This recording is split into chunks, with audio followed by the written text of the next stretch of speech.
Aviator.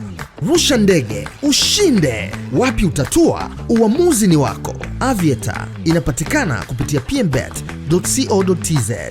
Amekuja polisi kwa wito ambao ameitwa msanii Gachi, na kuna madai ya kesi ambayo inaendelea hapa. Tatuambia ni kesi gani, lakini pia kuna mwanasheria hapa. Gachi, mambo vipi? Poa. Uko poa? Niko poa. Pole kwanza. Asante. Nini ambacho kimekuleta hapa leo Oysterbay? Kwa kweli sina chochote cha kuongea kwa sababu kila kitu tayari kipo kwenye mikono ya sheria. Sheria, yani kila kitu kipo polisi. Kwa hiyo polisi wao wenyewe ndio watatoa taarifa zaidi na sitakuwa na la kuongea zaidi. Mwanasheria wangu ndio ataongea kila kitu. Okay. Uko hapa kwa kesi gani sasa yani? Ndio maana nimekuambia sina cha kuongea zaidi, mwanasheria yuko hapa sasa. Mwanasheria? Ndio. Safi kabisa. Kwema. Salama kabisa.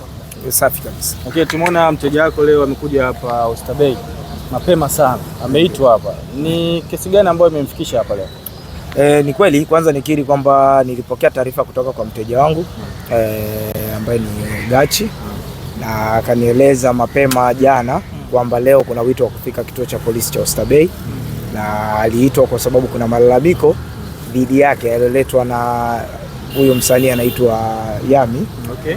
Jina lake rasmi sijalishika vizuri, lakini kwa kifupi ni kwamba malalamiko hayo yanahusiana na kuchafuliwa mtandaoni.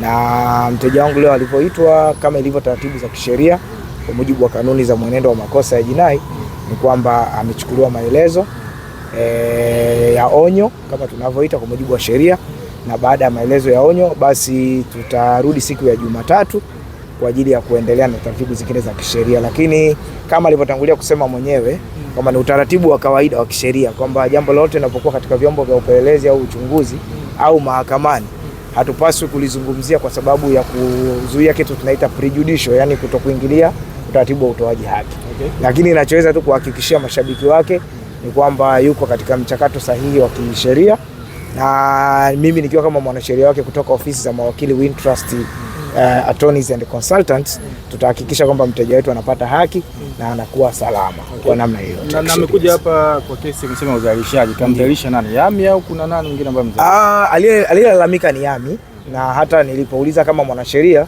majibu niliyopata ni kwamba aliyelalamika au mlalamikaji ni Yami. Kwa sio mtu mwingine. Okay. Ndio. Na kwa hiyo Jumatatu sasa unakuja kufanya nini? Kwa sababu leo tumeona amekuja peke yake, Yami hajafika hapa. Ndio.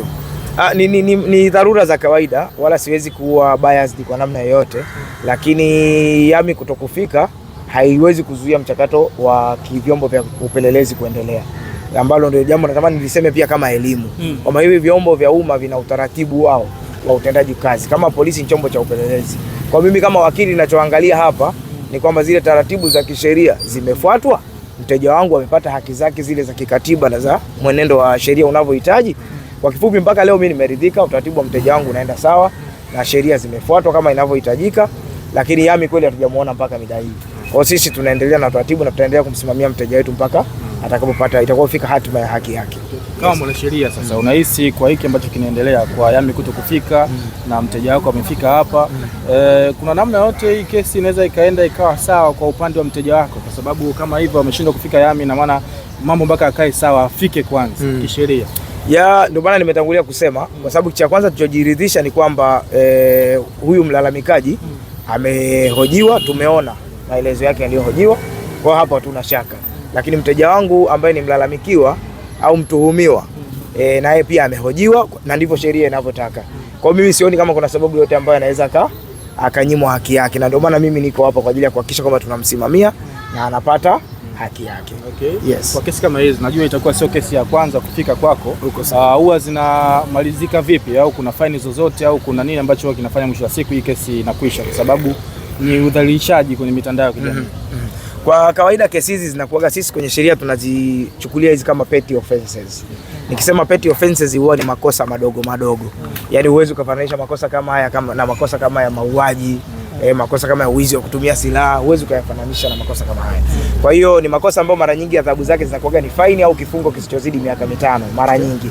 Kwa hiyo na hapa kwa level ya polisi hatuwezi kusema itaisha vipi, kwa sababu kwa kawaida labda hawa wahusika wawili waamue kufikia tamati ya mazungumzo, wanaweza wakafanya hivyo na vyombo vikakubaliana na hilo, Lakini pia ikishindikana, basi utaratibu wa kisheria ukienda mbele, basi mahakamani huwa tunaenda kusimama na kuhakikisha kwamba ukweli unajulikana kisheria kwamba huyu mteja wangu ana haki kiasi gani, au kama ana makosa kiasi gani na nini kinachostahili kisheria. Lakini kwa kawaida ni makosa madogo ambayo sio ya kusema kwamba mteja wangu anaweza kuwa kwenye hatari kubwa sana. Huwa ni faini au kifungo kisichozidi miaka 5, mara nyingi 3. Yes. Sawa. Kama mwanasheria unawashauri nini wale watu ambao wanatumia mitandao ya kijamii vibaya kama hivyo kudhalilisha watu na nini? Unaweza kuwashauri chochote ili epukane na hizo kesi za kuja polisi na kila kitu. Tena nizungumze na nimetoka kuongea na mteja wangu pia huyo. Na hata leo tulikuwa tuna program ambayo mtaiona kwenye mitandao ya kijamii inaruka. Kwenye ofisi yetu pia tumekuja na hiyo program ya kuelimisha watu hususan katika eneo la matumizi ya mitandao. Tunawajua wazi kwamba tuko kwenye kizazi tunaita ni Gen Z. Tuko kwenye kizazi ambacho matumizi ya mitandao ndio maisha yetu. Hata sisi wanasheria sasa hivi tuko kwenye mitandao kwa sababu huwezi wazungu wanasema you cannot ignore the power of social media. Huwezi ukadharau nguvu ya nini? Ya mitandao ya kijamii. Kwa mimi ni waase tu vijana watumiaji wa mitandao mbalimbali kuhakikisha kwamba tunaheshimu sheria, lakini pia hata kwa watu ambao niseme nini mastaa watumiaji wa mitandao na hata nyewe waandishi wa habari, kabla hujaposti kitu ni vizuri tafuta wakili msomi wako, muombe ushauri. Yes bana, hii content yangu nataka nirushe, hebu iangalie niko sawa? Yes, kwa mfano kuna njia nyingi ziko za kuepuka hayo makosa kama yaliyotokea au yanayodhaniwa kutokea. Kwa mfano unaweza ukaposti vitu katika vitu tunaita innuendos, yani unafumba. Usimposti mtu directly.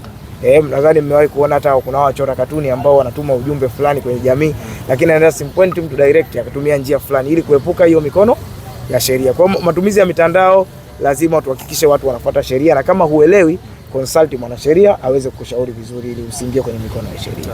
Huo ndio ushauri wangu. Kuna wakili ambaye sio msomi. Unatumika sana wakili msomi. Uko sahihi. Jamani, hili swali tunalijibu na tutaendelea kulijibu. Historia ya jina wakili msomi haijaja kwa bahati mbaya. Kwenye historia ya profession ya sheria, miaka hiyo tangu tunairithi profession kutoka kwa Muingereza, wamekuwa wakiitwa mawakili wasomi. Moja, kwa sababu ya kutunza heshima, kwa sababu taaluma yetu mara nyingi inahusisha kubishana kwa hoja. Kwa hiyo nikikuapproach wewe nikakwambia bwana wakili msomi, hapa umekosea, tayari inakuwa nimeondoa ile hali ya kusikia kama vile umekosolea. Unaelewa, kwa sababu ndio maisha yetu. Moja. Sababu ya pili, wakili msomi kwa sababu maisha yetu sisi tunasoma sana. Kwa sababu leo kwa mfano nakupa mfano tu, sasa hivi kuna sheria mpya zimetungwa za mishahara katika sekta binafsi. Si ndio mmesikia serikali imetangaza. Hiyo sheria mimi sijaisoma darasani miaka nikisoma. Lakini ili niweze kumshauri mteja sahihi lazima nirudi kwenye kitabu tena Kwa hiyo tuitwa hivyo ili pia kutuinspire tuendelee kwa tunasoma kila siku, kwa sababu ili tuweze kusimamia haki lazima tusome. Ndio historia ya wakili msomi. Lakini ni tamaduni imekuwa hivyo. Yes, ni tamaduni imekuwa hivyo. Ni sahihi kwa mwanamke ama mwanaume kudai pesa ambayo alihongwa na mwanamke au mwanaume? Jamani, itabidi unilipe consultation. Sasa of course kwa pesa ambayo unamaanisha kwamba ni sahihi kwa mwanamke au mwanaume kudai mali ambayo uliohonga, si ndio?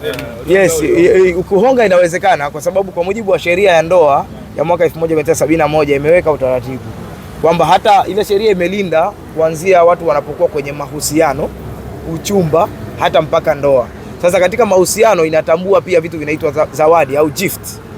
Zawadi yote unayompa mtu kwa lengo la kuonyesha kwamba ile ni exchange ya mapenzi na kile unachompa, au ya kutaka kununua ile nini nasema yani sio kwamba unanunua pase, lakini sema ni exchange of love and affection na kile unachompa kama zawadi, unaweza ukakidai endapo atakuja kukiuka yale makubaliano yenu, kwa sababu inaaminika kwamba makubaliano hata ya mchumba na yule anayechumbiwa ni mkataba. Kwa hiyo anapovunja mkataba unaweza kwenda kudai vile ulivyompatia yule. Sio mkataba wa maandishi, mkataba wa maneno. Hapana, sasa kwa taarifa yako kisheria kuna mikataba ya aina mbili. Tena inafika hata zaidi ya aina mbili. Kuna mkataba wa maandishi, mkataba wa maneno, na kuna mkataba unaitwa the gentleman agreement. Kwa nchi za zetu zilizoendelea, utaona kuna watu wanaweza wakamaliza dili kubwa wakashikana tu mikono hivi na ikawa dili imeisha. Kwa mkataba sio lazima uwe wa maandishi, na hiyo ni elimu pia Watanzania wanapaswa kuifahamu. Kuna jambo kwamba mtu anaweza kukaa na mwanamke miezi 6, ukasikia ukikaa na mtu miezi 6 tayari ni wako.